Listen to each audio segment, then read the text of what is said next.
Salut, je m'appelle Michael et je fais partie de l'équipe de direction de l'Église Credo. Ce matin, je veux vous parler de notre plan de match pour l'Église à court terme.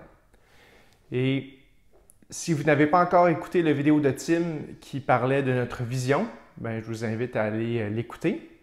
Et si je résume la vision qu'on a pour l'Église, c'est que notre mission, c'est de faire des disciples. Alors, toutes nos activités doivent être jugées selon ce barème. Est-ce que ça contribue à faire des disciples? Maintenant, une bonne question à se poser, c'est comment faire des disciples? Et quand on regarde le modèle par excellence, Jésus, on voit que Jésus passait du temps avec les disciples, puis il les enseignait. Et l'enseignement de la parole de Dieu, c'est quelque chose qui est super important. Personnellement, c'est mon occupation principale en tant que pasteur. Mais on voit que Jésus, il n'a pas juste enseigné, il n'a pas juste fondé une école de théologie. Non, il a pris 12 gars avec des origines diverses, puis il a passé au moins 300 avec eux. Alors, il a voyagé avec eux, il a fait des miracles avec eux, il a passé à travers des tempêtes avec eux. Donc, il a passé beaucoup de temps avec eux. Et on voit que pour Jésus, c'est pas juste l'enseignement qui est important, mais aussi les relations avec les gens. Allons lire un passage dans 1 Jean, chapitre 3, verset 23. Or, que nous commande-t-il, en parlant de Dieu? De placer notre confiance en son Fils Jésus-Christ et de nous aimer les uns les autres, comme il nous l'a lui-même prescrit. Alors, quand on pouvait encore se rencontrer dans un bâtiment, ce qu'on voulait faire à l'église, lors de nos rencontres le dimanche matin, c'est, oui, avoir un temps de louange musicale, oui, avoir un temps d'enseignement, mais on voulait créer un climat propice pour qu'il y ait des relations entre les gens. Donc, qu'est-ce qu'on faisait pour faire ça? On mettait du café puis des collations, parce que quand on va chercher un café puis qu'on mange quelque chose, s'il y a quelqu'un qui est là en même temps, c'est favorable pour qu'une discussion émerge. On faisait des repas communautaires, on faisait les soupers 6, où on matchait des gens de l'Église pour un souper. Qu'est-ce qu'on faisait d'autre? On faisait aussi des activités sociales, donc on faisait plusieurs choses. Et ça, c'était l'un de nos critères. Est-ce que nos rencontres le dimanche matin sont chaleureuses? Maintenant, le COVID a chamboulé bien des choses. On est rendu avec un format virtuel par Zoom. Et là, c'est plus difficile d'avoir de la chaleur humaine par Zoom. Et il faut se poser la question qui est comment est-ce qu'on va s'adapter pour continuer de faire des disciples dans notre nouveau contexte. Alors, il y a 3 choses que la direction de l'Église, on veut faire à court et moyen terme. Premièrement, on veut avoir une rencontre d'Église le dimanche matin plus proche de ce que Jésus faisait avec ses disciples. Deuxièmement, on veut faciliter les rencontres virtuelles des gens de l'Église selon leurs dons et leurs besoins. Et troisièmement, produire du contenu d'enseignement virtuel. Alors, je vais surtout parler du premier point qui concerne la rencontre du dimanche matin. Alors, si vous avez écouté la série de capsules que j'ai fait sur le repos, vous avez appris que c'est important de prendre un temps de repos qui est consacré pour Dieu et qu'il y ait une partie de ce temps-là qui soit consacrée au temps en communauté. Dans la capsule, on se repose pour adorer Dieu ensemble. Alors, dans notre rencontre du dimanche matin, il y a un but qui est double, à la fois de faire des disciples, mais aussi d'avoir un temps consacré pour adorer Dieu. Et dans un sens, les deux buts vont dans le même sens, parce que quand on est un disciple, quand on croit dans notre maturité en tant que disciple, on ressemble de plus en plus à Jésus et ça rend gloire à Dieu. Ça démontre à quel point Dieu est extraordinaire. Donc, pour le dimanche matin, on veut adorer Dieu, on veut être centré sur lui, mais on veut aussi faire des disciples. Et quand on a commencé nos rencontres virtuelles en mars, ce qu'on a fait, c'est on a fait une continuation tant qu'on pouvait de ce qu'on faisait déjà avant au centre communautaire où on se rassemblait. Maintenant, comme je disais tantôt, c'est plus difficile d'avoir de la chaleur humaine par Zoom. Alors, on veut changer le format, notre horaire de ce qu'on fait le dimanche matin pour à la fois avoir plus d'interactivité entre les gens et d'autre part, faciliter les relations entre les gens. Donc, allons voir le nouvel horaire. On va faire le tour. On commence à la même heure, 9h30, et on a 10 minutes pour se saluer et prendre de nos nouvelles. Ensuite, à 9h40, on a quelques annonces. Par exemple, ce que les sentinelles ont à cœur ces temps-ci ou bien un avant-goût de la zone pour les enfants. À 9h45, on a un temps de discussion en communauté animé par Sarah. Alors, c'est un temps à la fois pour faire plus ample connaissance, mais aussi pour s'encourager mutuellement dans la foi. Et l'Église, c'est le corps de Christ, hein, c'est le temple de Dieu, et le Saint-Esprit est en chacun de nous. Alors, le Saint-Esprit nous donne des dons pour s'encourager dans notre foi, pour se partager des paroles de sagesse, d'enseignement. Le Saint-Esprit nous donne des dons pour offrir de la compassion aux autres. Et dans l'Église, il faut mettre ces dons à profit. Il faut qu'on ait un temps où chacun peut prendre la parole pour justement donner cette parole d'encouragement-là à l'autre. Et bon, le confinement du COVID a eu beaucoup de points négatifs, mais je suis content maintenant qu'on ait, dans nos rencontres du dimanche matin, un temps plus libre où chacun peut parler. Alors, merci Sarah aussi d'organiser ces temps. Donc, après le temps de discussion de communauté, à 10h, nous avons un temps de louange par nos paroles. Et laissez-moi lire un passage dans Hébreux 13,15. « Par Jésus, offrons donc en tout temps à Dieu un sacrifice de louange qui consiste à célébrer son nom. » Alors, dans l'Ancien Testament, quand on voulait s'approcher de Dieu, quand on voulait passer un moment avec lui, ce qu'on faisait, c'est on allait lui faire une offrande, un sacrifice. Souvent, c'était un animal. Donc là, on arrivait avec notre mouton à l'endroit qui était spécifié pour offrir des animaux, mettons le temple. Et là, l'animal était offert en sacrifice à Dieu. Et c'était un repas. Donc, la personne qui offrait le sacrifice mangeait une partie de l'animal, mais il y a aussi une partie de l'animal qui restait dans le feu sur l'autel pour être consumé par le feu et symboliquement mangé par Dieu. Donc, de la même manière que de nos jours, hein, on prend des repas entre amis pour passer des bons moments ensemble, pour resserrer nos liens, bien, dans l'Ancien Testament, il y a cette notion de on va prendre un repas avec Dieu pour passer un bon moment avec lui et pour l'adorer. Maintenant, on arrive dans le Nouveau Testament et il n'y a plus de sacrifice d'animaux parce que le sacrifice par excellence, bien, c'est Jésus. Hein?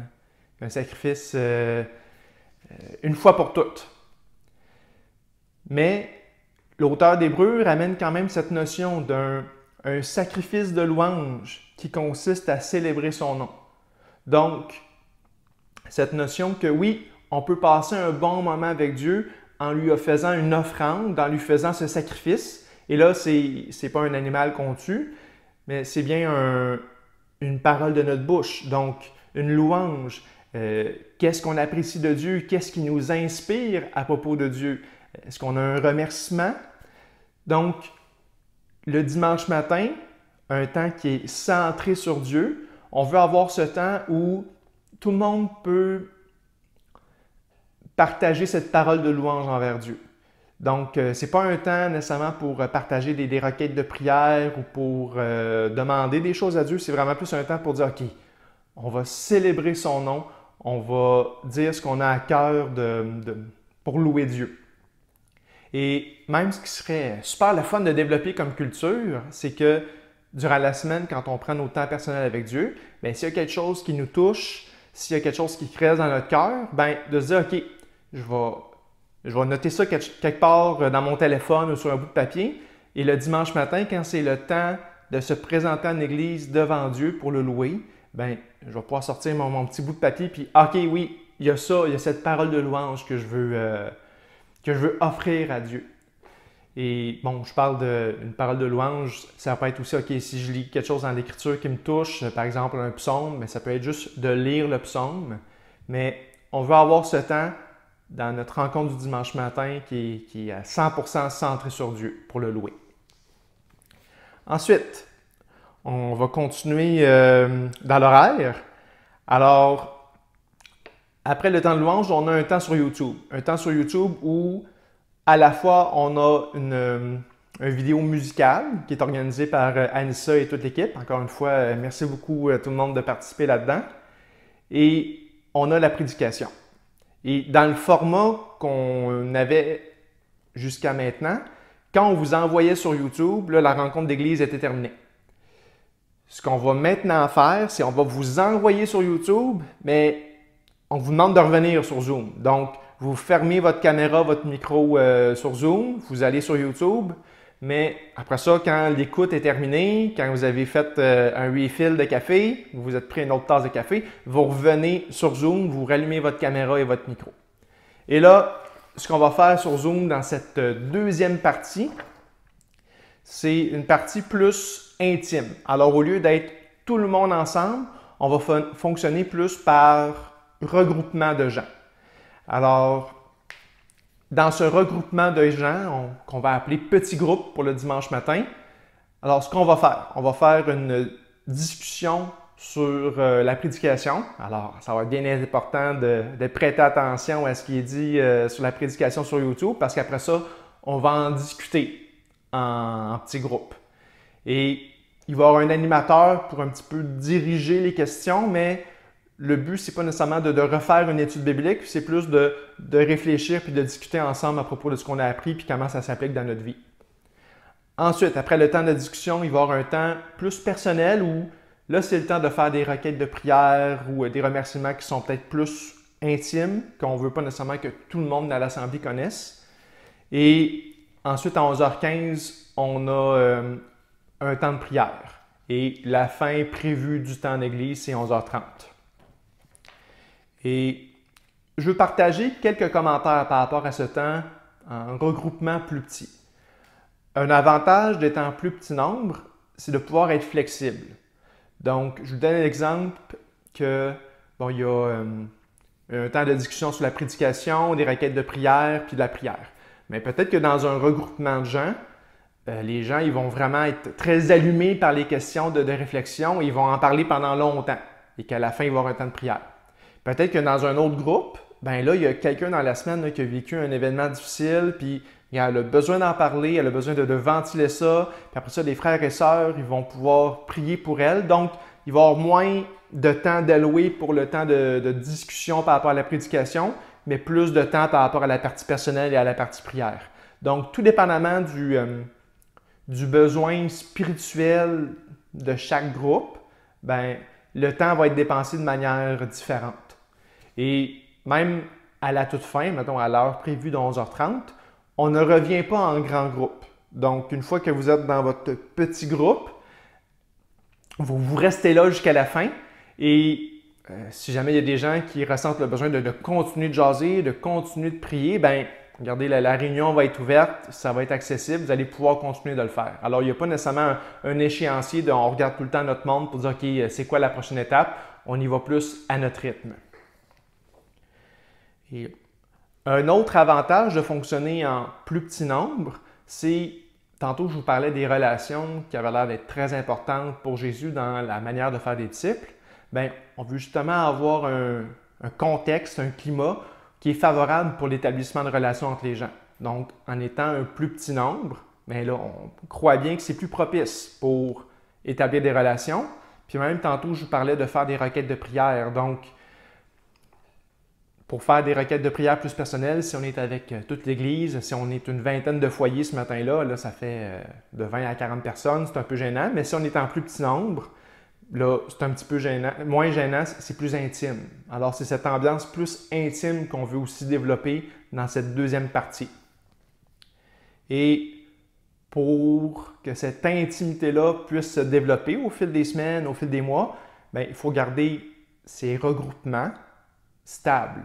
Parce que si de semaine en semaine, on brasse tout le temps les petits groupes qui se rencontrent dans la deuxième partie, là, en fin de compte, c'est tout le temps un peu du nouveau monde qu'on rencontre. Encore une fois, c'est plus difficile d'avoir de l'intimité. Alors, tantôt, je disais le dimanche matin, on est environ 20 foyers qui se connectent par Zoom.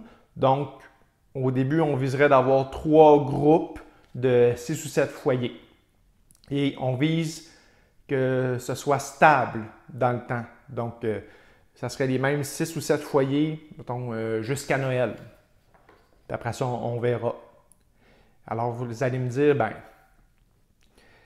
il y a des problèmes parce que, bon, j'utilise le mot regroupement, le mot petit groupe, mais on a déjà des petits groupes à l'Église, puis on en a plus que 3. Puis aussi, c'est pas tout le monde qui participe à un petit groupe, de près ou de loin. Alors, comme c'est pour un petit groupe, il ne faut pas être trop de monde, il ne faut pas être trop peu non plus. Ce qu'on va faire au début, c'est faire des jumelages de petits groupes. Alors, par exemple, le petit groupe pèlerin va être jumelé avec le petit groupe fusionné pour la deuxième partie du dimanche matin. Donc, mettons, pour tout l'automne, ça va être ces 2 petits groupes-là qui vont être ensemble de manière stable.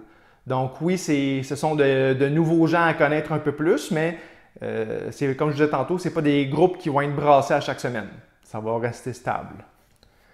Et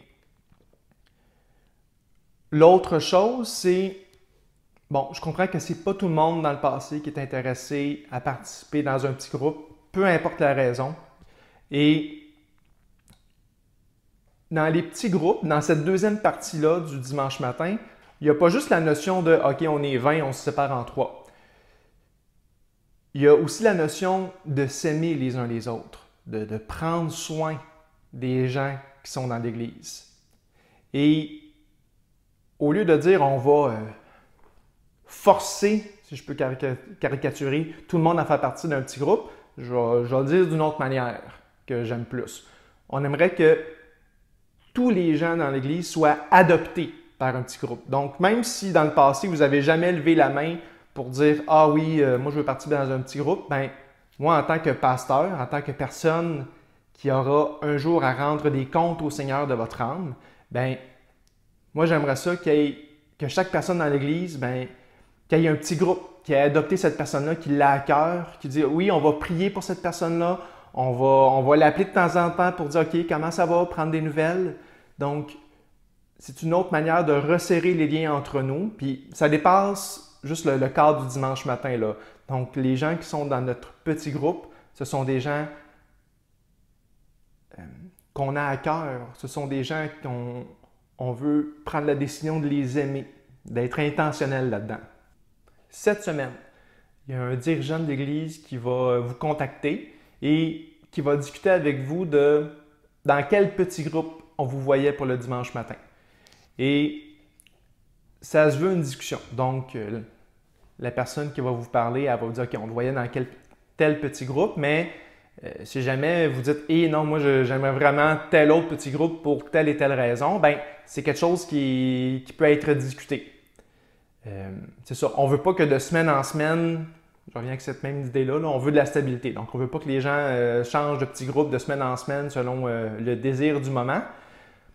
Mais en même temps, on ne veut pas agir de manière tyrannique et dire « OK, tu es dans ce groupe-là, puis that's it, that's all. » On veut avoir plus de flexibilité que ça. Donc, comme je vous disais, il y a quelqu'un qui va vous contacter, ça va pouvoir être discuté. Et en même temps, comme je disais tantôt, on ne veut pas que les groupes soient trop grands, on ne veut pas que les groupes soient trop petits. Donc, c'est ça, on va vous contacter pour en parler. Ensuite, une certaine mise en garde par rapport à nos attentes. Tantôt, je parlais de l'importance des relations dans la formation de disciples. Et prenons l'exemple de Jésus et des 12 apôtres.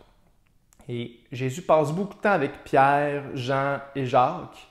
Même Jean était le disciple que Jésus aimait.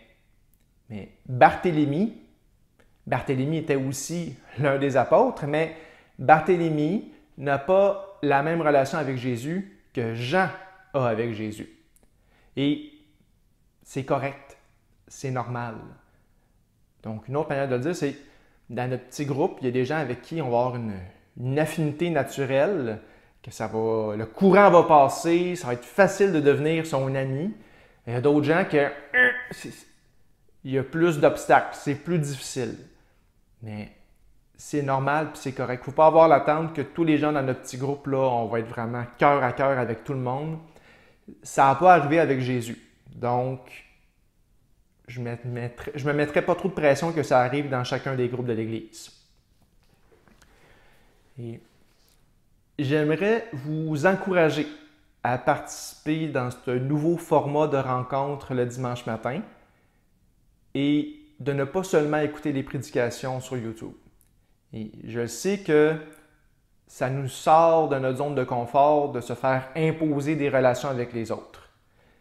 Par contre, il faut se rappeler que notre solidarité est en Christ. C'est notre foi dans la bonne nouvelle, c'est d'appartenir au corps de Christ. C'est ça qui est notre point en commun. Et en se basant sur la manière de faire de Jésus, je pense que si on veut être des disciples, si on veut s'encourager à faire des disciples, il faut fonctionner comme Jésus a fonctionné. Il faut établir des relations entre nous, il faut s'aimer les uns les autres. Et ça veut dire que de temps en temps, il va y avoir des conflits. Et dans ces moments-là, il faut mettre la bonne nouvelle en application. Il faut se pardonner les uns les autres, il faut confesser notre péché, il faut se réconcilier. Et je pense que c'est ça que le Seigneur veut pour notre Église, qu'on ait des relations proches puis qu'on mette en pratique la bonne nouvelle à chaque jour. Et permettez-moi aussi de vous rappeler ce que Jésus a dit, que les païens passent du temps avec les gens qui sont leurs amis, les gens qui leur adonnent, puis qu'il n'y a rien d'extraordinaire là-dedans, mais qu'au contraire, Jésus nous appelle à être parfaits comme son Père céleste est parfait. Donc ça veut dire de passer du temps avec des gens qui nous irritent, puis de les aimer, même s'il y a des petites affaires qui nous accrochent. Alors, j'ai passé beaucoup de temps à discuter du dimanche matin, parce qu'en réalité, les changements qu'on veut faire le dimanche matin, on veut que ça ait un effet sur toute la semaine. On veut qu'il y ait de plus en plus de relations entre les gens de l'Église, surtout dans ce temps de confinement. Je pense qu'on en a même besoin d'un point de vue psychologique. Pour le deuxième point du plan d'action, on veut faciliter les rencontres virtuelles des gens de l'Église, selon leurs dons et leurs besoins. Donc, oui, on veut donner plus de temps pour les petits groupes le dimanche matin. Si les petits groupes ont à cœur de continuer une rencontre une fois par semaine, ils vont pouvoir continuer de le faire par Zoom. C'est vraiment à chaque petit groupe de discuter de c'est quoi leurs besoins. Et peut-être qu'il y a des gens qui ne peuvent pas participer le dimanche matin pour diverses raisons, puis qu'en effet, une rencontre de petits groupes durant la semaine, ça serait quelque chose de bien. Aussi, on a le groupe des Sentinelles, qui est un groupe de prière d'intercession qui se rencontre le lundi soir à 19h. Alors, vous êtes les bienvenus à participer. Et il y a aussi des rencontres de jeunesse, une fois par 2 semaines le samedi soir. Et tantôt, je disais qu'il y a un dirigeant de l'Église qui allait vous contacter là, pour parler du choix de petits groupes. Mais en général, les pasteurs de l'Église, on veut prendre des temps avec vous. Là, c'est sûr qu'à cause du confinement, c'est plus difficile de faire ça en personne. Ça doit être fait de manière virtuelle. Puis, comme je disais tantôt, quand c'est virtuel, il y a moins de chaleur humaine. Mais tout de même, on veut prendre du temps avec vous. Et encore une fois, ça ne s'applique pas juste pour les pasteurs. On veut que chaque personne de l'Église soit intentionnelle pour prendre des nouvelles des autres. Et pour aider dans ce point-là, bientôt, vous allez recevoir le nouveau bottin d'église. Alors, vous allez avoir les coordonnées des gens pour prendre de leurs nouvelles. Et pour le troisième point, nous voulons produire du contenu d'enseignement virtuel. Alors, ça inclut les prédications d'une 20aine de minutes et des capsules d'enseignement qui vont être faites le mercredi, là, de 4-5 minutes. Et le prochain thème d'enseignement pour la prédication, c'est comment est-ce qu'on gère, si je peux dire, ou comment est-ce qu'on réagit face aux différences. Donc, ça peut être aux différences ethniques, ça peut être aux différences de sexe, ça peut être aux différences de religion. Donc, comment est-ce qu'on réagit face à la différence? Et pour les capsules, là, on vient de terminer la série sur le repos. Je vais commencer une série sur nos temps personnels avec Dieu. Donc, ça va être un petit peu plus personnel de comment moi je vois les choses par rapport à nos temps personnels et ça va inclure des conseils. Donc, c'est sûr qu'il va y avoir une saveur un peu plus personnelle. Donc, vous prendrez ce qui est bon puis vous laisserez le reste. Et voici donc la direction qu'on veut donner à l'Église à court terme. Et pour les gens de l'Église, voici ce qu'on vous demande. Alors, on vous demande premièrement de prendre un temps de repos pour participer à la rencontre du dimanche matin. Alors, je comprends bien qu'il y a des gens qui ne vont pas pouvoir à cause de leur emploi ou d'autres raisons, mais dans la mesure du possible, on aimerait bien que vous preniez cette pause dans la semaine pour participer à la rencontre d'église, à cette rencontre qui est centrée sur Dieu. Et on rallonge la rencontre. Avant, on se rencontrait de 9h30 à 10h30. À peu près sur Zoom, là, c'est de 9h30 jusqu'à 11h30. Donc, on demande une heure de plus. Et je comprends qu'il y a plusieurs parents parmi vous que de temps en temps, nos enfants ils ont des besoins à combler. Donc, je comprends que de temps en temps, vous allez fermer la caméra, vous allez fermer le micro, vous allez vous occuper de vos enfants. On comprend bien ça. En même temps, je vais vous donner un exemple personnel. Chez nous, on a toujours du lavage à faire. Mais mon épouse et moi, on s'est dit, OK, quand c'est le dimanche matin, on va attendre la fin de la rencontre là, pour continuer le cycle du lavage. On prend une pause. Donc, on vous demande, oui, de participer, puis on vous demande votre gros bon sens pour dire, OK, c'est quoi vraiment là, qui requiert que je ferme mon micro, ma caméra pour m'occuper de quelque chose, puis c'est quoi qui n'est pas urgent, qui peut attendre à 11h30. La deuxième chose qu'on vous demande, c'est de prendre à cœur les gens de votre petit groupe. Et je reviens encore une fois avec l'importance de s'aimer les uns les autres. Dans 1 Jean 3, 23, Jean dit qu'est-ce que Dieu nous demande? Il nous demande de mettre notre foi en Jésus, mais il nous demande de nous aimer les uns les autres. Donc, les relations d'amour au sein de l'Église, c'est pas juste pour les gens qui ont le goût. On croit bien que c'est pour tout le monde. Et même en Jean 17, Jésus va dire, regardez, le monde va reconnaître que vous êtes mes disciples à l'amour que vous avez les uns pour les autres. Donc, je sais qu'on vit ça tous différemment. Il y a des gens qui trouvent ça très facile de rencontrer des nouveaux gens. Il y en a d'autres que c'est plus difficile, mais je vous demande de prendre à cœur les autres gens de votre petit groupe. Et je pense que tout ça, ça glorifie le Seigneur. Troisièmement, ce qu'on vous demande pour les parents spécifiquement, c'est de prendre soin de vos enfants spirituellement. Alors, dans le plan de marche que je vous présente, il y a beaucoup de choses pour les adultes, il n'y a pas beaucoup de choses pour les enfants.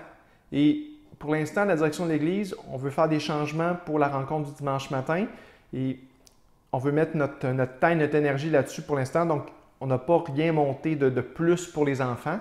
Donc, ça revient à vous, les parents, d'utiliser le matériel, les outils qu'on vous a déjà transmis, d'utiliser les vidéos d'histoire biblique aussi qu'on vous envoie chaque semaine pour faire des disciples de vos enfants.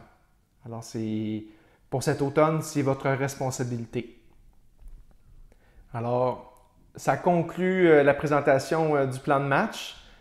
Alors, la semaine prochaine, durant le temps de discussion de communauté, nous allons prendre le temps pour revenir sur ce plan de match, vous allez pouvoir faire vos commentaires, vous poser vos questions. Alors, soyons des disciples de Jésus, puis faisons des disciples.